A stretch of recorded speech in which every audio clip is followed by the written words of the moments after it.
Si Ana ay isang masunuring bata sa school.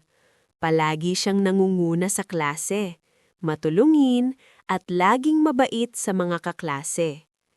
Pero may isang bagay na hindi alam ng mga tao sa school.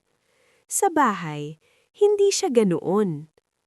Tuwing umaga, kapag papasok na siya sa school, nagpapakita siya ng magiliw na ngiti at nagsasabing, "Good morning po, Mama."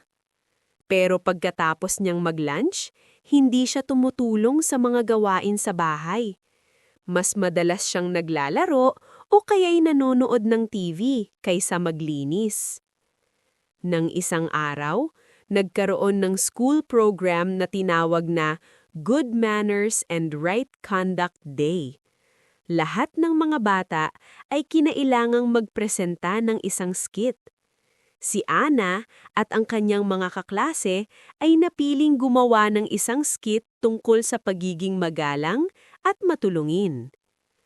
Habang nagsasagawa sila ng practice, naisip ni Ana, kung magaling pala akong magpakitang tao sa school, bakit hindi ko rin gawin ito sa bahay? Kaya't pinili niyang tulungan ang kanyang mama at papa sa mga gawain sa bahay. Nagwawalis siya, nag-aalaga sa mga kapatid, at nag-aalaga sa mga halaman.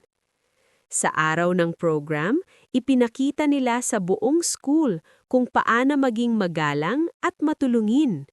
Si Ana ay ipinakita ang kanyang natutunan na kahit sa school lang hindi sapat. Kailangan ding maging mabuti at magalang sa bahay. Nagustuhan ng guro at mga kaklase niya ang skit, at si Ana ay natutong hindi lang magpakitang tao, kundi magpakatao sa lahat ng oras.